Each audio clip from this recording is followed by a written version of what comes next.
Hey, ഞാൻ യൂണിവേഴ്സിറ്റിക്ക് പോകാൻ ഇറങ്ങുന്ന നേരത്ത് ബായ് പറയാൻ വന്ന് നിൽക്കുന്നതാണ് കേട്ടോ ഇവൻ. അപ്പോൾ ഞാനിന്ന് കുറച്ച് നേരത്തെ പോകുന്നുണ്ട്, കാരണം ഇന്ന് നമുക്ക് യോഗ ഡേയുടെ സെലിബ്രേഷൻ ഉണ്ട്. അപ്പോൾ അവനറിയില്ലല്ലോ അമ്മ ഇങ്ങോട്ട് നേരത്തെ എനിക്ക് പോകുന്നതെന്ന്. അപ്പോൾ എൻ്റെ ഫ്രണ്ട് ഞാനും കൂടിയിട്ട് യോഗ നടക്കുന്ന സ്ഥലത്തേക്ക് നടക്കുകയാണ് കേട്ടോ. അപ്പോൾ അവൾ ഓൾറെഡി പോയി തയ്യാറൊക്കെ ആയിട്ടുണ്ടായിരുന്നു. പിന്നെ നമുക്ക് യോഗ മാറ്റുകൾ അടുത്തുള്ള ഏതോ സ്കൂളിൽ നിന്നാണ് തോന്നുന്നു വന്നത്. ഈ പ്രോഗ്രാം ഫാക്കൽറ്റീസിന് മാത്രമുള്ള ഒരു പ്രോഗ്രാമാണ് കേട്ടോ. അപ്പോൾ എനിക്ക് കിട്ടിയ മാറ്റിന് മുകളിൽ ആദർശ് ബേസ് എന്ന് എന്തോ എഴുതിയിരുന്നു.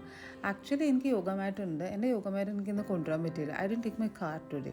അപ്പോൾ ഇത് നിമ്മി മാമൊക്കെ ഭയങ്കര ത്രില്ലായിട്ടാണ് വരുന്നതായിരുന്നു. കാണാൻ നല്ല രസമായിരുന്നു. ടീച്ചേഴ്സൊക്കെ ആക്റ്റീവിലൊരു കാര്യത്തിൽ പാർട്ടിസിപ്പേറ്റ് ചെയ്യുന്നു. കുറേ പേര് സോഫയിലെടുത്തും പാർട്ടിസിപ്പേറ്റ് ചെയ്യുന്നുണ്ടായിരുന്നു യോഗയ്ക്ക് വേണ്ടിയിട്ട്.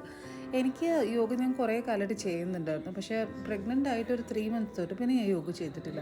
ഇപ്പോൾ ഡെലിവറി കഴിഞ്ഞിട്ട് അത് റീസ്റ്റാർട്ട് ചെയ്തിട്ടില്ല. അതിന് പ്രോഗ്രാം നല്ലതായിരുന്നു. ഈ പിള്ളേർ കുറച്ച് പേരും ഉണ്ടായിരുന്നു നമുക്ക് ട്രെയിൻ ചെയ്യാനായിട്ട്. ലാസ്റ്റ് അവരുടെ പെർഫോമൻസും ഉണ്ടായിരുന്നു. And it was A very good day. അത് കഴിഞ്ഞിട്ട് വർക്ക് ചെയ്യുമ്പോൾ നല്ലൊരു സമാധാനമുള്ള ദിവസം.